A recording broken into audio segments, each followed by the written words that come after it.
To add ChatGPT extension in Chrome, go to extensions, then click manage extensions. Once you're in there,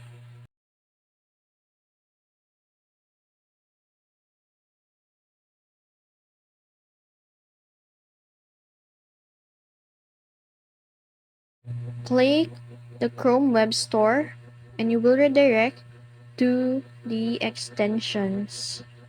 In here, you will see different extensions that you can add to Google Chrome.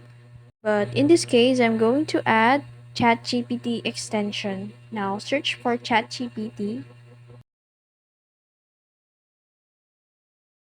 Then the first ChatGPT that shows is the one you should install in your Chrome for an extension. Now click the Add to Chrome button.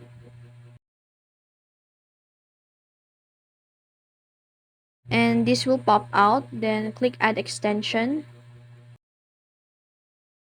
And that's it. You've successfully made an extension in Chrome. If you found this video helpful, don't forget to like, share, and subscribe to the YouTube channel.